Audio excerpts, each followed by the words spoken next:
Welcome, everyone, to the Flower Files podcast sponsored by Wildly Native Flower Farm. Here, everyone is welcome to talk with fellow flower lovers, including real perspectives from the farm, the flowers, and me, the florist. From the messy day-to-day operations down to the details and even business perspectives, this podcast has a little bit of everything to keep it real. We know that life can get crazy and we don't always have the time to spend on what we love, so we are here to help you take a little time to indulge in nature. I'm Liza Getz. I'm Lizzie Frey, and we are the team that makes this podcast. Every once in a while, we have a couple guests, this business thing, and what we are working with is called life.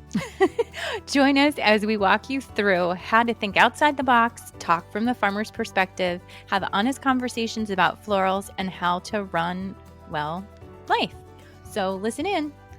You can find us on Apple Podcasts, Spotify, in the podcast section, and any of your other podcast platforms. You can also find us online at wildlynativeflowerfarm.com, and in an easy way, you can look in the show notes, and all of the information will be right there for easy access for you guys.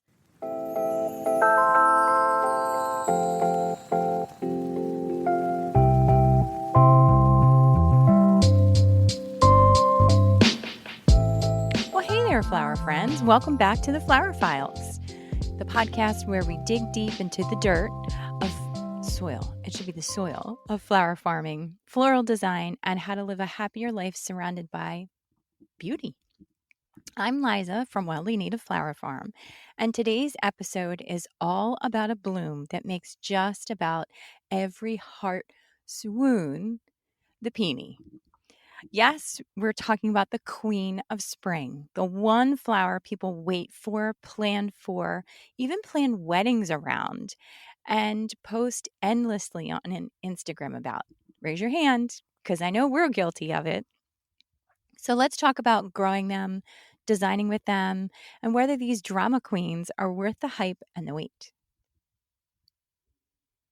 So, flower friends, let's break down a question I get asked a lot right out of the gate. What is the difference between a tree peony and a herbaceous peony? Because yes, they're both peonies, but they are not the same plant. We're going to start with the most common one for cut flower growers and gardeners, which is the herbaceous peony.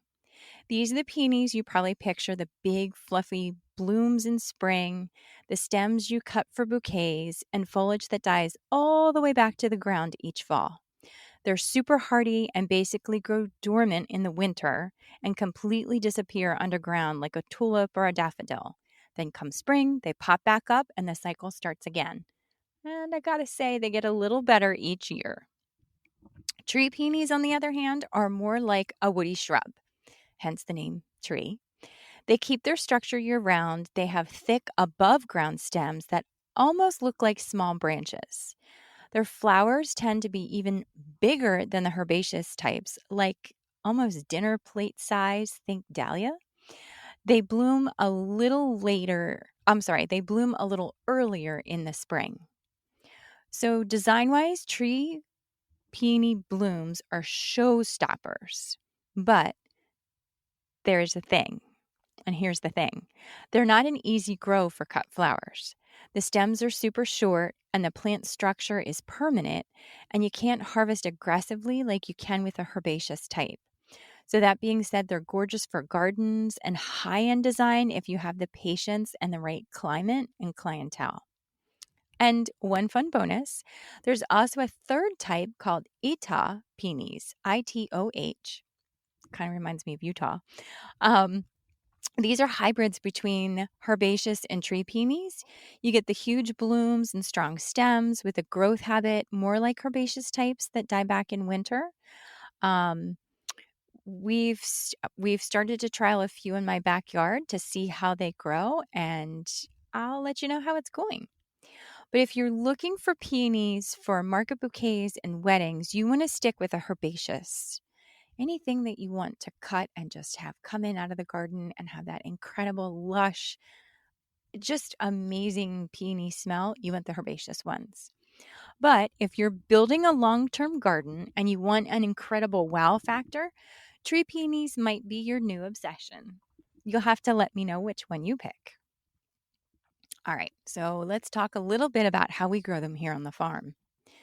So, peonies require a little bit of patience. They are not your fast flip crop. These girls are in it for the long haul. They're a perennial, which means you plant them once, and if you treat them right, they'll bless your fields for decades. Literally, decades. But, and this is important, don't expect blooms right away. Peonies take about 2 to 3 years to produce sellable stems. You've got to be in a long term relationship with these girls. We plant ours in the fall here in our zone here in Maryland. And ideally, you should plant them in late October, full sun, well drained soil, and give them space. Do not crowd them trying to get more in. It's not going to go well for you. And they hate wet feet, so they need well drained soil. That is completely non negotiable. But don't bury the crowns too deep. And that's the number one rookie mistake. And while they don't need much once established, those first few years are all about patience. So I know it sounds like, oh my gosh, there's so much. And there is, but you want to be patient, you want to weed them, and you want to resist the urge to harvest them too early. Trust me, your future flower self will thank you. Once you do have blooms, that is a moment that is so rewarding. These blooms can get super heavy, so here's a few tips and tricks for how to keep them supported. I'm going to talk about them in the garden first and then how we manage them out in the field. So if you have them in the garden, there are these rings, they're peony rings that are gridded. And the important thing is to get them on the plant. They're a light metal ring that you would place on the plant and get all of the buds to come up through. If you don't put it on while they're in the bud stage, it's going to be too late because it's not going to fit through the holes of the grid. If that happens, I have a backup. And this is the method that I prefer in my backyard, I'll be honest, because I never seem to get the grid on. I never seem to remember where to find it. And then in the fall, I'm always wrestling the grid out. So what I do is I take a little bit of twine and I tie it around the the buds or the blooms on the plant and just tie it to itself because you have a cluster of them that come up. So I just go around, tie it off. It's twine. And in the fall, when I'm coming through and I'm cutting everything back, that just all drops. And it doesn't matter because it biodegrades right in with everything else. So if you know there's rain coming and your peonies are just starting to open, super easy to run out real quick and tie them around with twine, not the whole plant, literally just the buds. And by the time those flowers open, you never even see the twine. Although I do use green. But you can use any color twine you want. But for us out in the field, one of the tricky things is our rows are about 100 feet long. So 100 feet of peonies is kind of tricky, and it would be really labor intensive for us to deal with each individual plant. And to be honest, I'd like to make sure that the plants are supporting each other. So we use netting that is a 6x6 or 4x4 grid. I've used the 6x6. Sometimes it's a little large. I ordered that one year by mistake. So the 4x4 grid tends to work well, but it can be tricky to get your arm through to harvest the blooms. So but when you're dealing with 100 feet, we have 3 rows of 100 feet. So we have 300 feet of peonies. When you're dealing with something at that size, you have to figure out the give and take. So we lay that netting over the top. It also stops the deer from walking through. So that is always, always, always a bonus. So before we all run off and just start planting entire fields of peonies, I want to talk about one little thing that you should be aware of. Maybe it's their dark side, But peonies are incredibly tough plants once they're established, but they do have a few common enemies that can wipe out your season if you're not paying attention. The biggest one is botrytis blight. It's also known as gray mold, and it's a fungal disease that thrives in cool, wet weather, and it loves peonies, especially in the early spring when the shoots are just starting to pop up out of the ground. Yeah, that's when it likes to try to attack it. And you'll know it's botrytis if you see black mushy buds that never open, gray fuzz on stems and foliage, and if you don't catch it early, it'll spread super fast. So here's how to keep it in check. You want to make sure that you have good airflow because airflow is everything. That's why when you go all the way back to the beginning in your first planting, give them lots of space. Don't try to cram them in. They need space to breathe, no crowding. You want to clean up the debris every year. In the fall, cut the peonies back to the ground and trash every single leaf and stem. Don't compost it and try to reintroduce it later unless you know that your compost is perfect. However, if you do have botrytis, trash everything. So, if you're cleaning up everything in the fall and you know that your compost is really, really good and it gets the right heat and temperature and all of those things, and you don't have disease, totally fine. But if you see any disease, you want to throw that away. You don't want to incorporate that.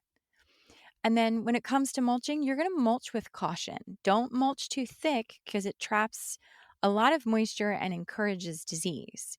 We try to go light and airy around the crowns. Sometimes when we've had heavy weed pressure in the peonies, because I'll be honest, they're a perennial, they come in, they go out. And when I was first getting started and I didn't have all of my systems in place and I had all of these peonies and they had already bloomed and I had so much other stuff going on, I ended up with a weed patch that year. And I just hadn't had the infrastructure in place correctly to really have what I needed. So the weeds ended up a lot. We're just going to say it was a lot because there were a couple spots out there where I had some overachieving weeds. They were like over my head. It was ridiculous. So we did find that if we put newspaper barrier down between them far enough apart with some mulch, that really, really helped the weed pressure. And we haven't had an issue since. And that being said, you want to avoid overhead water as much as possible. Obviously, it's going to rain. You can't control that. But drip irrigation or water at the base because you don't want to splash your foliage, especially if you start to see any issues with molds or diseases.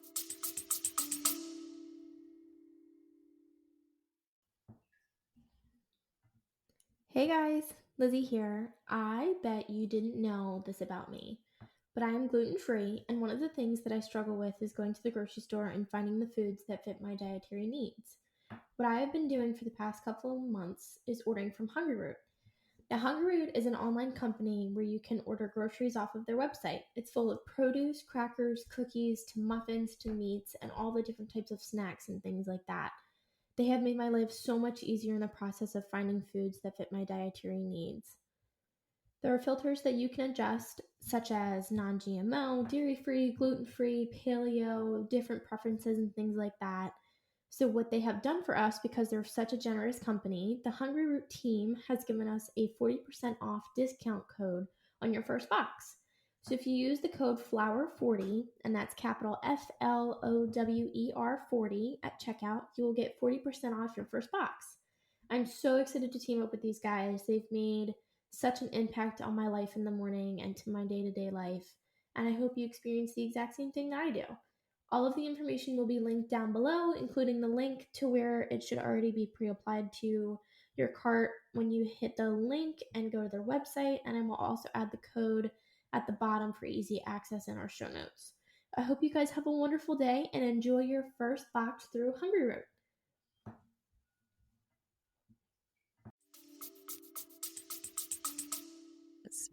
And if botrytis shows up, remove infected material immediately, toss it in the trash. And if it's bad we'll use an organic fungicide like a copper or a biological type of fungicide.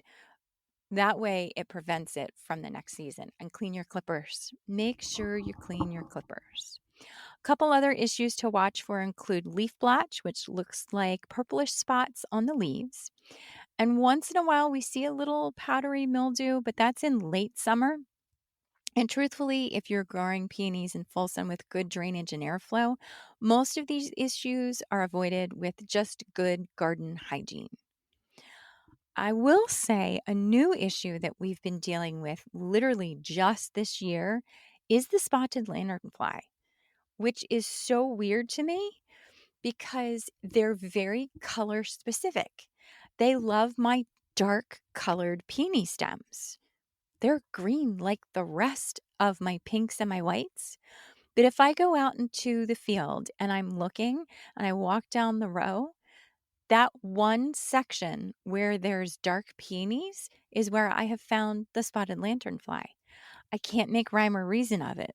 So that is something that we will be watching and waiting to see what happens, and I will definitely be reporting on. Okay, so let's talk about the fun part. We're going to talk about designing with peonies because they're like magic in design. They have this luxurious romantic vibe that makes bouquets look expensive without even trying. It doesn't matter whether it's a single bloom in a bud vase or a lush handful in a bridal bouquet, peonies always steal the show. Doesn't matter. They're just amazing. Like, yeah, incredible. And they're amazingly versatile from the soft blush pinks and whites, the famous Sarah Bernhardt and Festivia Maxima, to the bold corals and hot pinks of Coral Charm and Carl Rosenfeld.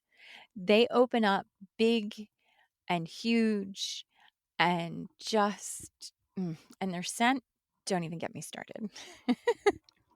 But here's the thing with peonies. Their window is so short. It's like 10 days. And if the weather is hot, it feels like it's 2 days. You blink and the season is gone. And that's why we harvest just as the buds feel like those little marshmallows. Any later, and they'll blow open on you within hours. And just a little tip, you can store your stems dry in the fridge wrapped in newspaper. You can hold them for a couple weeks that way and extend your sales season. Always stresses me out when we try to do that, but it has worked multiple times. So, are peonies worth the investment? So, let's talk about the business side and the ROI, your return on investment. Because peonies aren't cheap to get started, those bare roots can run you anywhere from $15 to $40 each, depending on the variety and the supplier. And again, you won't see return on that investment for at least a couple years. But once they're going, peonies are a high dollar stem. We sell ours for about $3 to $5 each wholesale, and retail depends on the variety and the size. When we have a gazillion of them, I do tend to give some to my close friends and people that I love as well. So to me, sometimes peonies are actually priceless. So if you've got the land, you've got the patience, and you have a plan, my friends, peonies are one of the most profitable perennials you can grow as a flower farmer. Okay, let's talk about some of those myths that are surrounding peonies. So here's a quick myth myth busting moment. You do not need ants for peonies to bloom. Let me repeat this. You do not need ants for peonies to bloom. I hear this all the time. The ants are just enjoying the sticky nectar on the buds. They do not chew open the wax. They do not encourage them to bloom. They smell the stickiness on top and they go, "Ooh, we want some of that." They're cute, but they're not essential. So, how do you deal with them once you see them? Harvest them earlier so they aren't embedded in all of the open blooms. That makes for such a messy situation. People tell me all the time about how they soak them in water to try to get the ants out. If you're soaking your peonies in water and they're that open and you have ants tucked all inside, once that peony is cracked open with color and gives a little bit on the bud, that's when you harvest. It's not as soft as a fresh, right out of the package marshmallow. I want you to think a marshmallow that's maybe been exposed to the air for a day or two. There's a little more of a firmness to it. But when you can give that head a squeeze and you're starting to see that color unfurl, it makes it so much easier to deal with the ants because you can clip it, you can literally rinse it so quickly, and it helps the bloom last so much longer. And if your peonies aren't blooming, it's probably because they were planted too deep. Maybe you planted them in a place where they're not getting enough sun, or it could be that they're too young. So don't yank them up and be frustrated. Okay, are you in love with peonies yet? Can you tell that that's one of our favorite crops? In the morning, everybody argues about who's going to go harvest the peonies. So we all love the peonies here. And then by the second week, we're all like, okay, who's harvesting the peonies today? Because when we harvest, it's heavy and there's so many of them, but it's so satisfying. So, here on the Flower Files, I share some of my mistakes and some of my wins. I'm going to share a little of both here. And I really debated about sharing this, but I thought, you know what? I'm going to share. So, here's my win. We grow them really well. I am proud of our peonies. Our patch is under control, it is well maintained. They are an incredible edible floral as well. Some people pickle them, so pickled peonies is a real thing. Some people make jelly with them. You can dehydrate them and incorporate them into sugars and things like that. Um, they dry true to color. The darker varieties do. The whites definitely don't stay bold white. They turn to that like dried flower kind of tan color. But the darker colors really do dry true to color, and it's amazing. And they just keep producing incredible plants. Okay, so here's my mistake. And I'm so nervous to tell you this, but I just I have to share this. It's like bubbling up. So, fun fact, the word peony will autocorrect if you are not careful to penis in a text. How do I know this? Let me tell you a little story. So, I had a customer. She was a very nice but slightly formal lady who used to come and buy florals from us. Very, very nice. She would come after one of her classes. She would stop in. She would pick up florals. And then one day she sent me a text message that said, "The flowers were wonderful this week, but I had a little issue with the peony. It just didn't last as long as I expected." And I really try to make sure that my customer service is as best as it can be. So I immediately text her back. It was early in the morning. Spring is crazy. I was tired. I didn't proofread. So when I text her back, I said, "I'm so sorry to hear about your penis. I know how difficult they can be. I know sometimes penises can smell really good. I mean, when I tell you it was bad, it was so bad because everything I described about the peony, I love the lush smell and they hold up so well. And I'm sorry to hear that yours didn't do what you expected." Let me tell you, I was mortified because I sent the text message, went about the day, picked up my phone later, and was like, it's really odd that she didn't respond. Went back, started to read my text message, and about died. And I thought, "Oh my God, do I apologize for sending her a penis instead of a peony? Or do I just let it go? Or what do I do?" So I showed one of my staff members, and everybody just started laughing at me, and they were like, "You cannot respond to that." I haven't heard from her since. So if you're out there and you're listening, check your text messages because it's really, yeah, embarrassing. And it was definitely, definitely, definitely, definitely, mm, yeah. So, should you grow peonies? If you're in it for the long haul and you want a high-end crop that sells itself, then absolutely make sure you're growing peonies. They're the kind of flower that builds buzz and loyalty. People ask for them by name and they literally wait for them.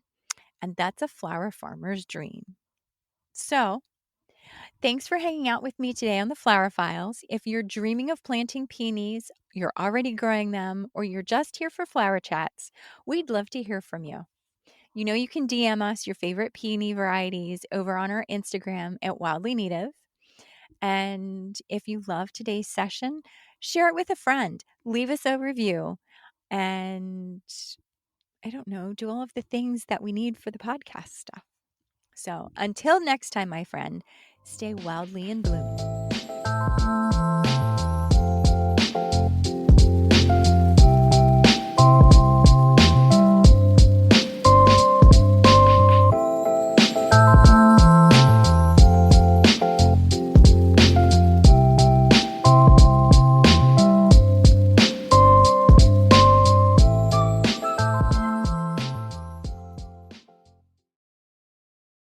Hey guys, just dropping a line to tell you about Patreon. So I asked them, meaning Mom and Amber, what is Patreon anyway? Because I honestly had no idea. So we're going to explain it to you from our perspective so that you understand and so that I understand. Because the first time I saw it, I was like, Patron, we're drinking tequila? Great. So Patreon is for less than a cup of coffee, those fancy coffees that y'all like, a day, you can sign up to become one of our members. A little family. Exactly. And what does that get us? It gets us some freebies, some special episodes that other people do not get access to. You can interact with us on a special platform where we can ask you questions and interact with you. It's tons of fun. Mm-hmm. And even on those special episodes, we might be less censored than we are already. And we're going to have a couple fun ones that we can just kind of throw in there and talk about and laugh and go on tangents and have fun. So I hope that you all enjoy it because we're going to have fun along the way. We're crazy, crazy, crazy excited. Thanks, guys. Yeah. Back to the episode now. Bye. Gotcha!